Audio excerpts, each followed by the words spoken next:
Selamat pagi Sobat Cendikia, selamat datang di podcast resmi Universitas Panji Sakti, Let Me Tell You.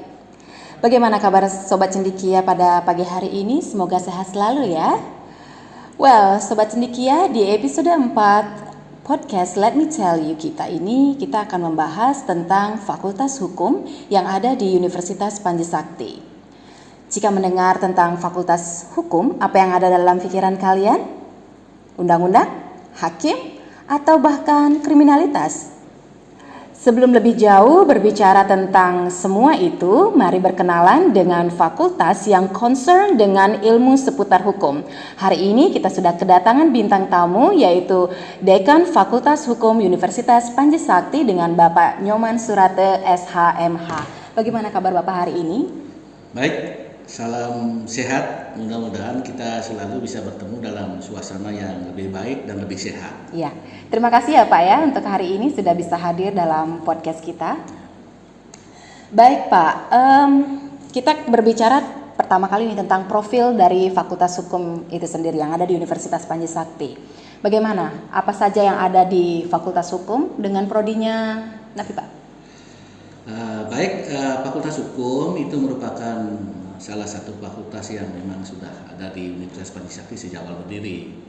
Saat ini Fakultas Hukum untuk semester ini itu didukung oleh 16 orang dosen. Kisarannya memang antara 16-20 orang setiap semester. Ada dari 16 dosen itu kita didukung oleh 11 orang dosen tetap dan ada 5 orang dosen tidak tetap. Tentu kita bisa indikan bahwa dosen tidak tetap ini memang umumnya berasal dari praktisi. Selain itu perlu juga disampaikan bahwa sejak tahun 2014 program studi ilmu hukum itu sudah terakreditasi. Saat ini program studi hukum Universitas Panji Sakti itu sudah terakreditasi B, sangat baik dan baru berakhir nanti pada tahun 2025. Oke. Jadi Bapak tadi sudah menyinggung tentang akreditasi yang diperoleh oleh Prodi Ilmu Hukum, Fakultas Hukum, yaitu sangat baik ya Pak ya? Sangat baik. Sangat baik.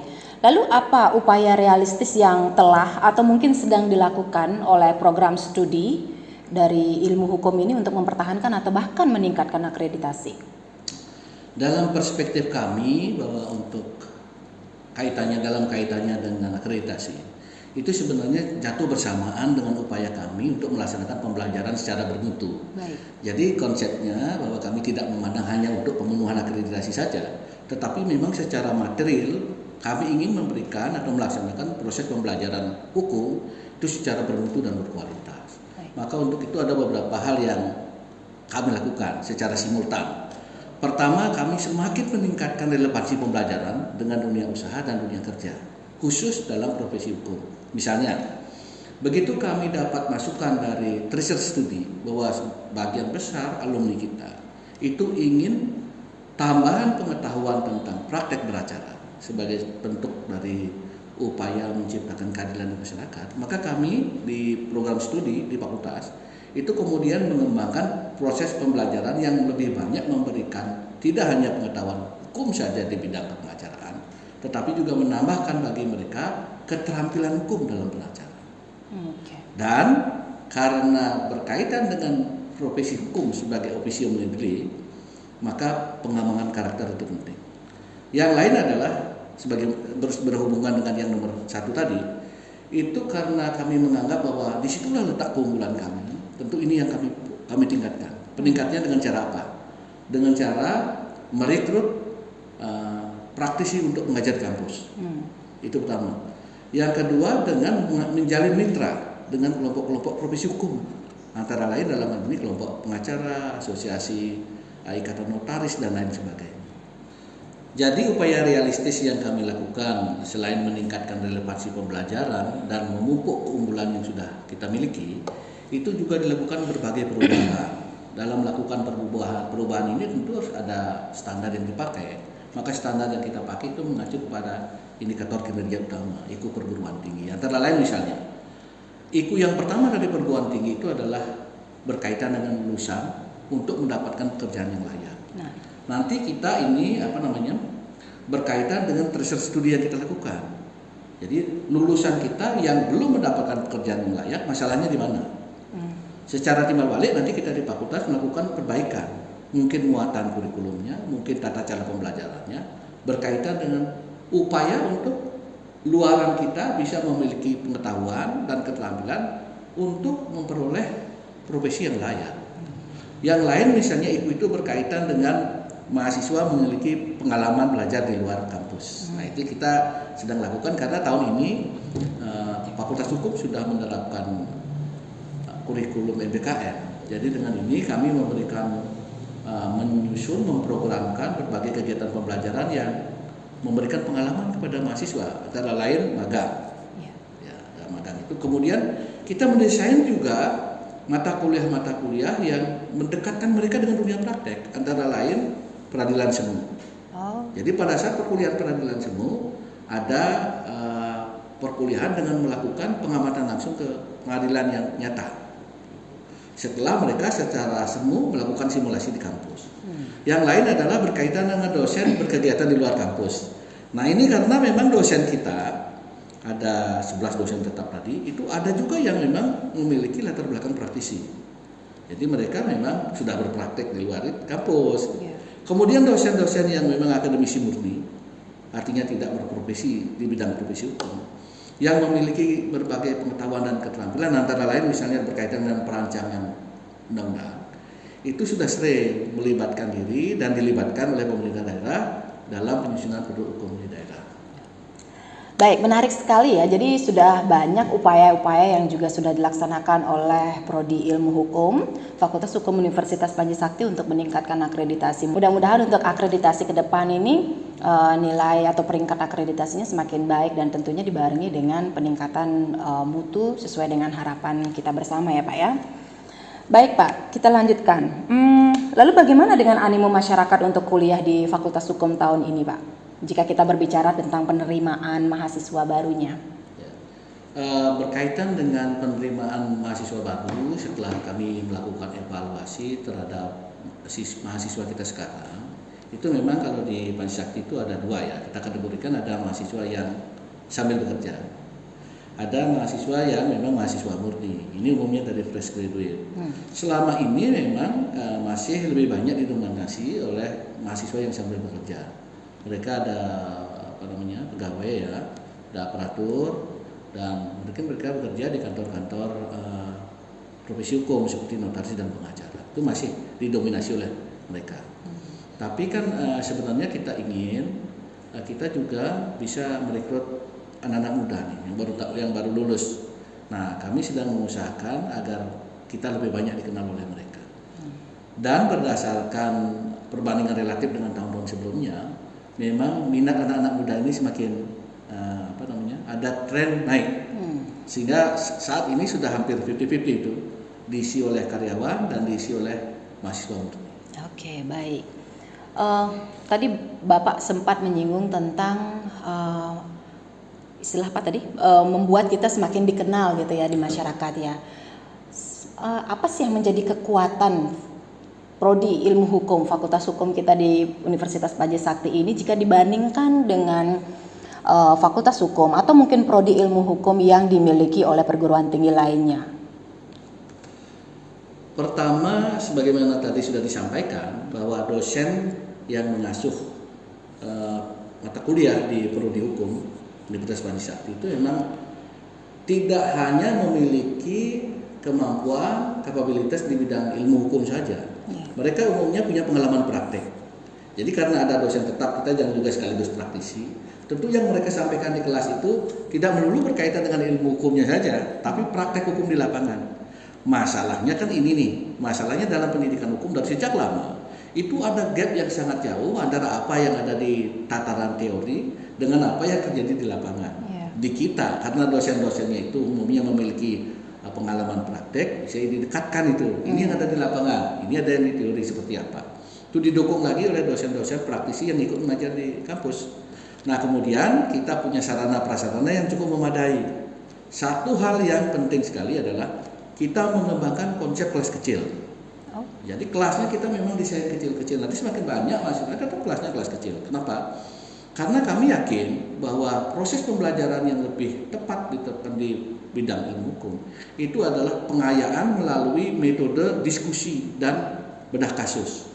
Itu menurut kami efektif dilakukan apabila kelasnya kelas-kelas kecil. Jadi semua peserta pembelajaran itu melakukan diskusi secara timbal balik. Kalau kelas-kelasnya besar itu relatif sulit dilakukan.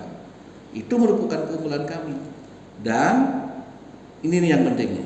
Karena kami mementingkan proses pembelajaran yang bermutu, maka kami harap sosialisasi ke masyarakat itu lebih banyak dilakukan oleh alumni. Ya. Jadi langsung ada testimoni ya dari alumninya ya. Testimoni dari alumni itu kayaknya lebih dipercaya. Cuman ada memang kekurangannya. Testimoni yang dilakukan oleh alumni, karena alumni kita rata-rata memang sudah bekerja, mereka melakukan sosialisasinya itu ke lingkungan mereka. Jadi karena itu sekarang ini memang program studi fakultas lebih fokus untuk melakukan sosialisasi ke SMA. Oh ya, jadi sehingga terjaring fresh graduate-nya ya Pak ya. Baik Pak, kita lanjutkan Pak ya, masih semangat ya? Oke. Pak, adakah strategi atau inovasi khusus yang dilakukan atau yang dimiliki oleh Fakultas Hukum, khususnya Prodi Ilmu Hukum, untuk meningkatkan minat masyarakat agar mau kuliah di Fakultas Hukum Universitas Panji Sakti ini Pak? Berdasarkan penjajakan kami ke lapangan, ternyata ada hal yang menjadi masalah. Antara lain masalah mendesain program perkuliahan yang waktunya fleksibel. Sehubungan dengan ini, kita sudah merancang, memang ini di koordinasi oleh universitas, merancang bentuk pembelajaran blended. Jadi nanti kita akan tidak melulu harus ke kampus secara luring gitu. Nanti akan ada pembelajaran melalui daring. Jadi kita padukan sehingga karyawan yang waktunya terbatas itu lebih dapat menyesuaikan diri dengan proses pembelajaran di kampus. Baik. Itu yang pertama. Yang kemudian yang kedua, kami selalu meningkatkan kerjasama dengan mitra, kerjasama yang bermakna, meaningful. Jadi yang kita ajak bermitra ini memang lebih banyak yang kesehariannya itu berkaitan dengan profesi hukum. Walaupun kami juga bermitra dengan RRI. Bermitra dengan RRI, bahkan kami tahun ini itu punya slot acara di Rabu Minggu kedua untuk mengisi penyuluhan dan konsultasi hukum. Itu sudah secara reguler sudah itu ya Pak ya? Ya, dalam tahun ini, untuk tahun sekarang, tahun 2023 ini setiap bulan kita sudah dikasih slot. Wow, keren. Ada lagi Pak strategi atau inovasi khususnya?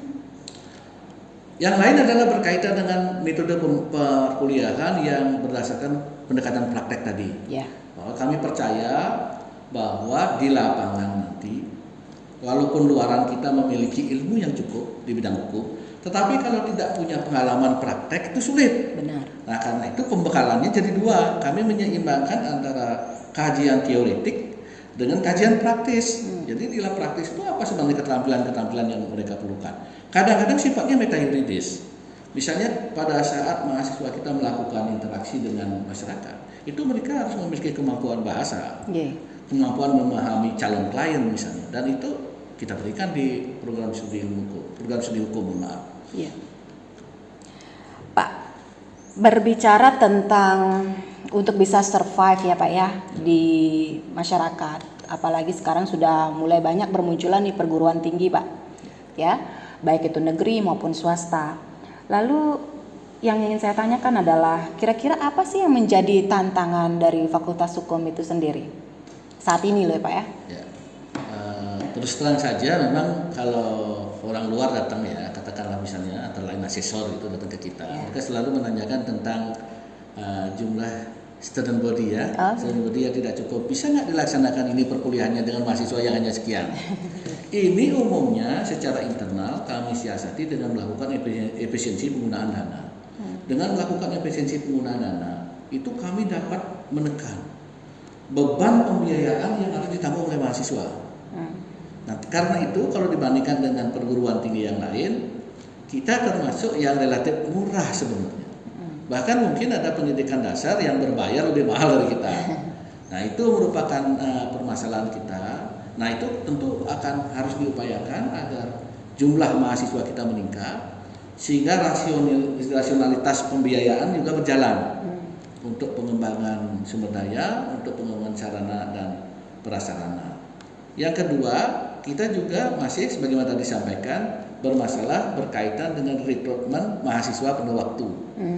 Bagaimanapun juga nanti proses pembelajaran yang ideal dalam tanda kutip itu memang dirancang untuk mahasiswa yang penuh waktu. Karena itu dapat kami sampaikan bahwa kami masih mengalami hambatan untuk mengikuti kegiatan-kegiatan kemahasiswaan dalam konteks MBKM.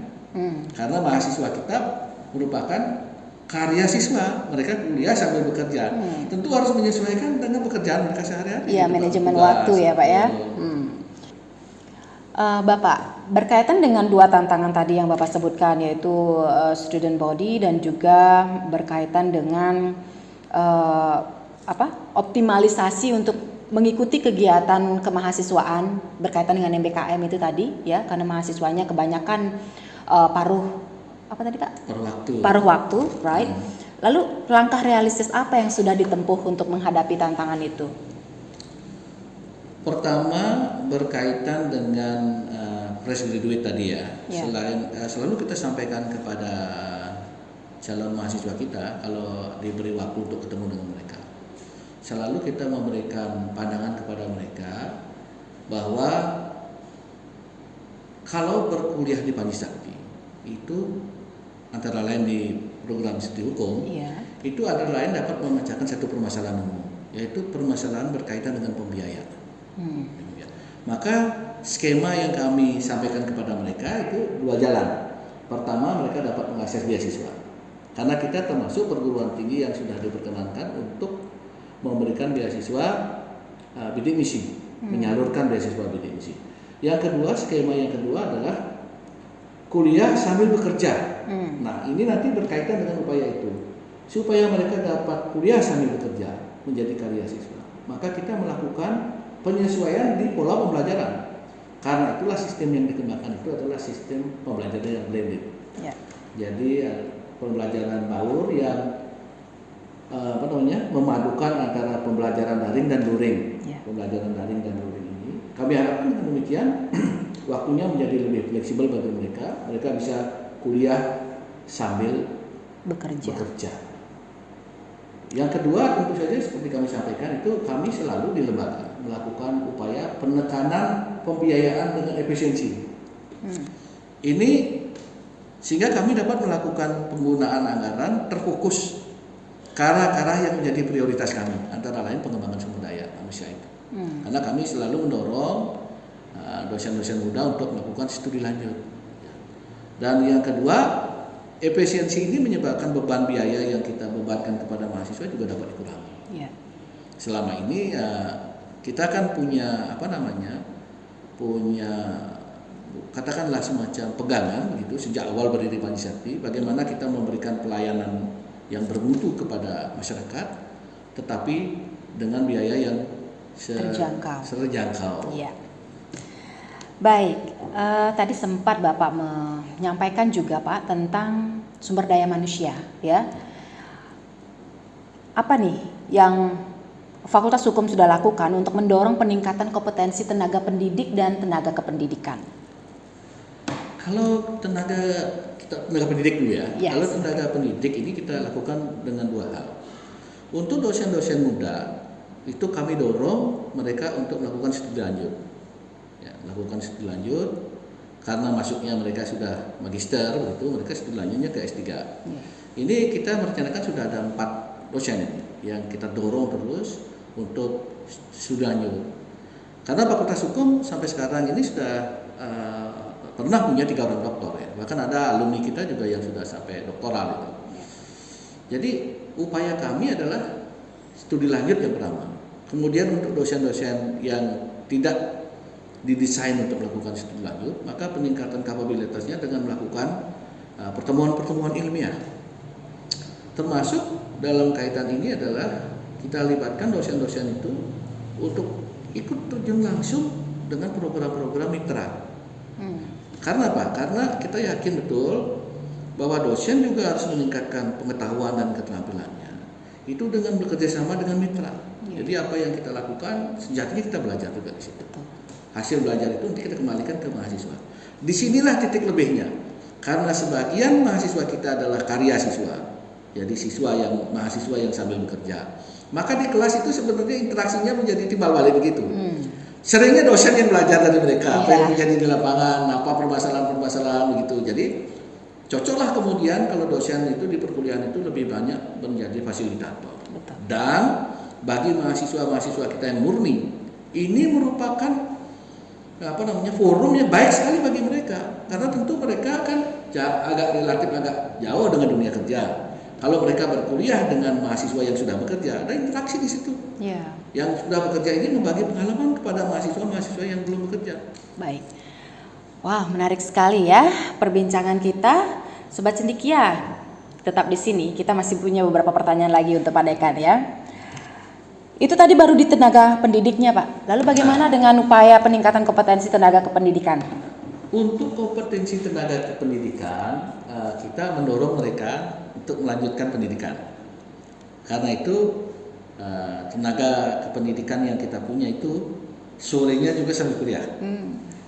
Yang kedua, karena tuntutan situasi sekarang tidak bisa mengelak kita dari perkembangan teknologi, maka mereka juga kita ikutkan dalam berbagai pelatihan, terutama berkaitan dengan aplikasi-aplikasi wajib yang harus dilaksanakan, diaplikasikan di perguruan tinggi. Jadi arahnya ke situ. Lalu sekarang kita berbicara dari segi proses perkuliahan ya Pak ya.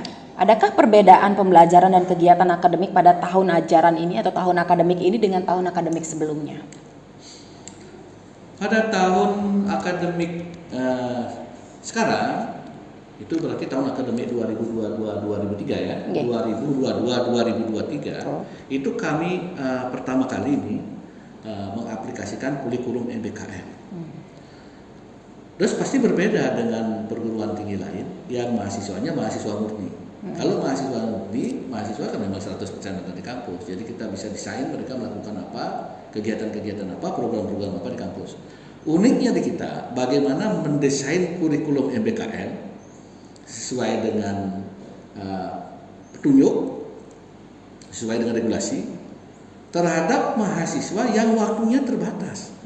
Ini memerlukan pencermatan yang spesifik ini. Bagaimana karya siswa dapat juga mengikuti program-program MBKM yang kalau kita lihat perspektif waktunya itu harus dilakukan oleh mahasiswa yang penuh waktu. Betul. Nah, inilah yang yang kita anggap unik di kita, bagaimana kita mendesain kurikulum MBKM tanpa memberikan beban berat, artinya dapat dilakukan, dapat diikuti juga oleh mahasiswa kita yang juga bekerja. Lalu bagaimana dengan kegiatan kemahasiswaan? Tadi Bapak sempat menyinggung tentang jumlah mahasiswa saat ini masih kebanyakan didominasi ya Pak ya oleh mahasiswa karya siswa itu. Masih artinya mahasiswa yang bekerja sambil kuliah. Bagaimana Fakultas Hukum ini mengorganisir kegiatan kemahasiswaan? Rupanya berdasarkan pengalaman kami ya, itu ternyata masalah di manajemen waktu saja. Jadi tidak masalah sebenarnya mahasiswa yang sambil bekerja untuk mengikuti kegiatan kemahasiswaan. Jadi tinggal waktunya saja disesuaikan. Program-programnya secara dasar sama saja. Cuma yang mereka membedakan itu berkaitan dengan waktu saja, karena harus disesuaikan. Tentu karena mereka umumnya bekerjanya pagi, kegiatan-kegiatan kemahasiswaan ini maka kita lebih sering dilakukan pada sore atau pada saat tidak jam kerja. Misalnya kita ngambil slot Jumat sore, Sabtu dan Minggunya. Selama ini nggak ada masalah. Karena di organisasi kemahasiswaan kita mungkin agak berbeda nih dengan di tempat lain ini.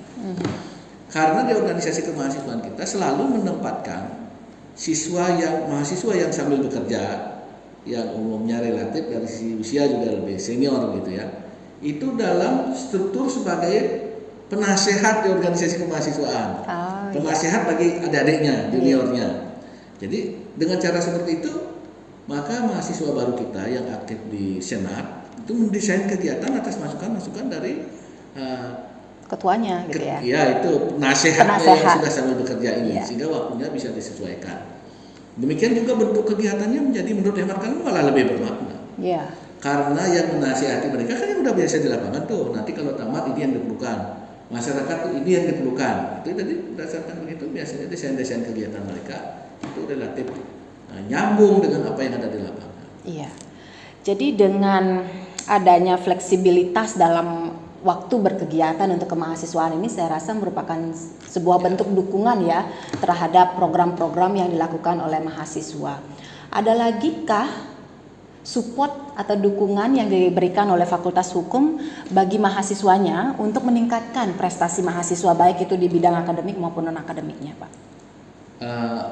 Kalau secara kelembagaan itu kita sejalan dengan kebijakan universitas bahwa kita di fakultas itu mendorong mahasiswa ini untuk merencanakan, melaksanakan, kemudian melakukan evaluasi terhadap kegiatan-kegiatan yang mereka lakukan. Ya. Jadi betul-betul dalam kegiatan kemahasiswaan kita menempatkan diri sebagai fasilitator.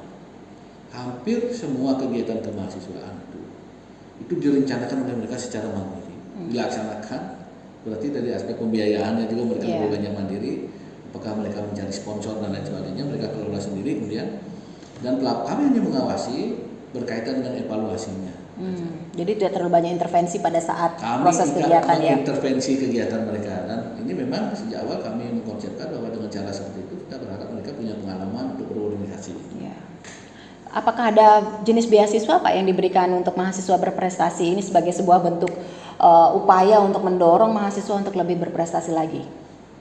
Kalau berkaitan dengan dorongan beasiswa ya kami pikir karena begini, kalau mahasiswa yang sudah bekerja itu kan mereka sudah merencanakan kegiatan perkuliahan secara lebih matang ya.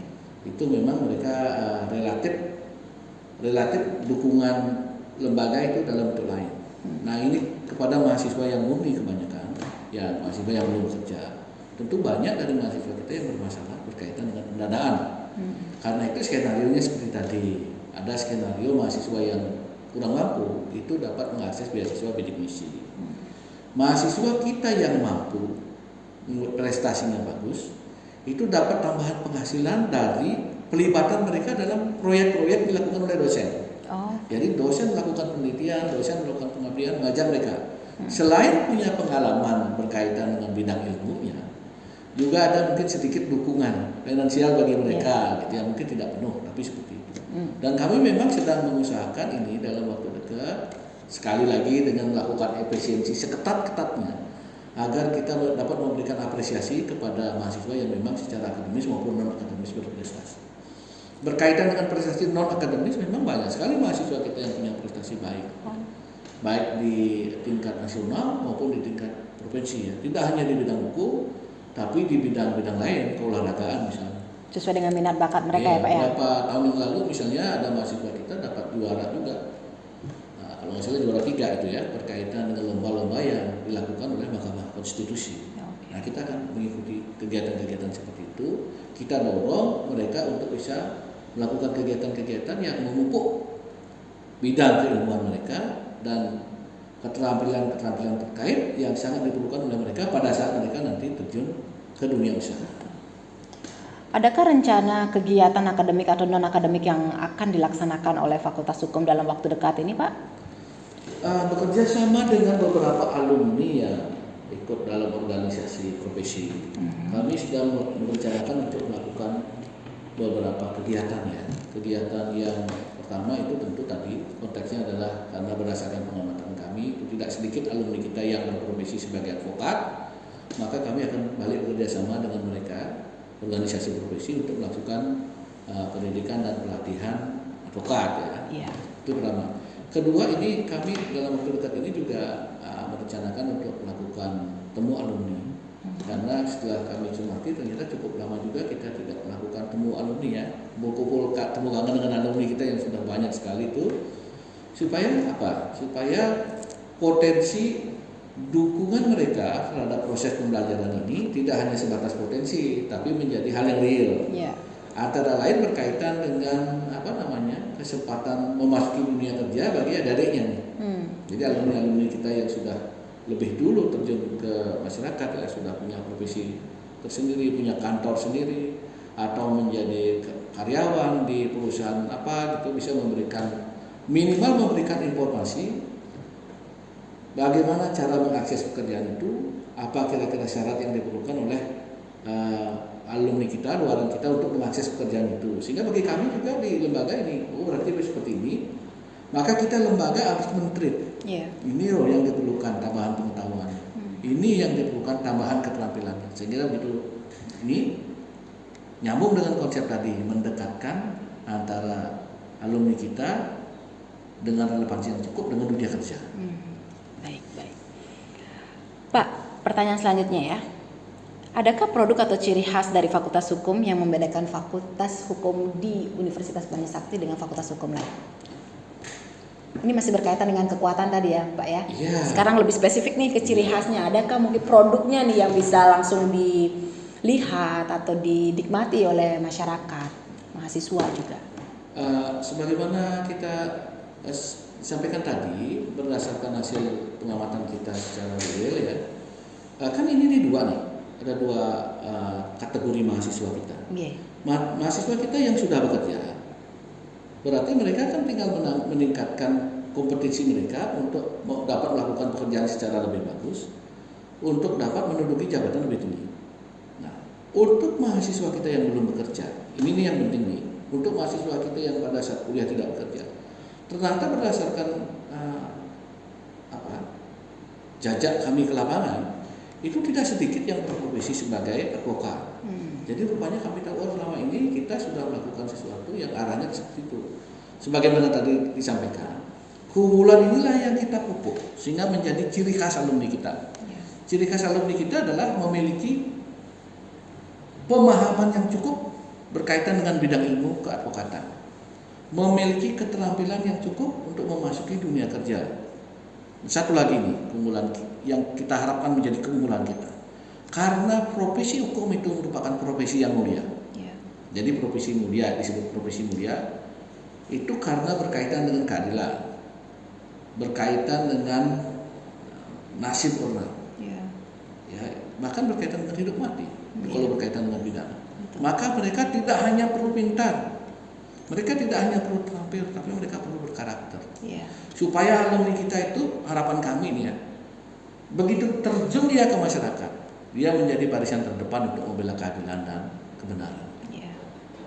Baik Pak, sebenarnya menarik sekali perbincangan kita, hanya saja karena waktu ini Pak ya, jadinya untuk perbincangan kita, diskusi kita hari ini harus kita akhiri Pak. Sebelum diakhiri nih, adakah pesan dari Bapak Dekan Fakultas Hukum Universitas Panjasakti kepada Sobat Cendekia? Silakan Pak. Sobat Cendekia di mana saja berada, ayo bergabung dengan Fakultas Hukum Universitas Panjasakti. Bagi yang sahabat Cendekia yang ada masalah berkaitan dengan pembiayaan perkuliahan, itu kami menjadi alternatif yang perlu dipertimbangkan. Karena apa? Karena kami melakukan perkuliahan dengan waktu yang fleksibel dengan metode blended. Jadi adik-adik bisa bekerja nanti, kuliah nanti sambil bekerja. Atau adik-adik dapat menempuh jalur yang kedua, nanti berkuliah. Kalau kebetulan adik-adik punya kartu Indonesia Pintar, itu dapat mengakses beasiswa bidik misi. Sudah kuliah dikasih uang saku. Yuk, jangan ragu-ragu bergabung dengan kami, karena adik-adik bisa menilai luaran Fakultas Hukum Universitas Panjasakti ada di mana saja, tersebar di mana saja. Coba kalau adik-adik nggak percaya, cek di lingkungan kita, ada di situ alumni Fakultas Hukum Universitas Panjasakti. Iya, ayo kuliah di Fakultas Hukum Universitas Panjasakti. Untuk Bapak Dekan, terima kasih atas kehadirannya pagi ini. Mudah-mudahan next time bisa kita undang lagi ya Pak ya ke podcast kita. Terima kasih. Salam. Sehat selalu ya Pak ya.